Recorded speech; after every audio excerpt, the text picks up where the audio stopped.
ஐயோ பாவிகளா, இந்த எண்ணெய் இருந்தா எங்க வீட்டுல அடுப்பறியோ. என்னடா வாட்டர் ஃபால்ஸ் மாதிரி பெட்ரோல் ஊற்றுதுன்னு பார்க்குறீங்களா? இன்றைக்கி டே 7 45 டேஸ் சேலஞ்சில் காலைல எழுந்திரிச்சு நம்ம நேராக சிக்கன் வாங்க போயிட்டு வாங்கிட்டு நேராக வீட்டுக்கு வந்தாச்சு. வந்துட்டு நம்ம போஸ்ட் ஒர்க் அவுட்டுக்கு தேவையான சிக்கன்லாம் மேரினேட் பண்ணி வச்சு நம்மளும் நேராக ஜிம்முக்கு தேவையாச்சு. இன்றைக்கான ஒர்க் அவுட் வந்து ஷோல்டர் தான் நம்ம போட போகிறோம். இந்த 45 டேஸ் சேலஞ்சில் வந்து இன்னும் 38 டேஸ் இருக்குது. இந்த 38 டேஸில் நம்ம அந்த 5 kg கம்மி பண்ண முடியுமா முடியாதுன்னு மட்டும் சொல்லிட்டு போங்க. நம்ம இன்றைக்கி எந்த அளவுக்கு ட்ரெயின் பண்ணியிருக்கோன்னு சொல்லிட்டு இந்த வேர்வையை வச்சு நம்ம தெரிஞ்சுக்கலாம். ஜிம் முடிச்சுட்டு அப்படியே நம்ம வந்து போகிற உள்ள சப்பாத்தி வாங்கிட்டு நேராக நம்ம வீட்டுக்கு போயாச்சு. நம்ம ஃபஸ்ட்டே மேரினேட் பண்ணி வச்ச சிக்கனை வந்து நம்ம குக் பண்ணிவிட்டு இன்றைக்கான ஃபஸ்ட் மீலே வந்து 3 சப்பாத்தி, கொஞ்சம் குழம்பு, அது போக நிறைய சிக்கன். நேற்றே சொல்லியிருப்பேன் அந்த கரண்டி வேஸ்ட்டு தான் சொல்லிவிட்டு. அது இல்லாமல் நான் இன்றைக்கி அதை கரெக்ட் பண்ணி காட்டுறேன்னு சொல்லிட்டு அந்த மோமோஸ் எடுக்கிற அந்த ஒரு கம்பியை நான் வளைச்சுட்றேன்னு சொல்லிட்டு எடுத்து இவங்க வளைச்சிட்ருக்காங்க.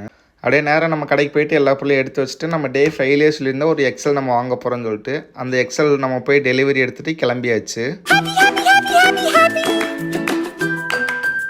ஹாப்பின்னு சொல்கிறதுக்குள்ளேயே பார்த்தீங்கன்னா இந்த வண்டியிலேருந்து பெட்ரோல் டேங்க் ஒழுக ஆரம்பிச்சிருச்சு.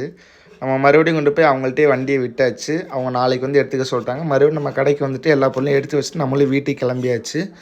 அப்புறம் நாளைக்கு காண்போம். பாய்.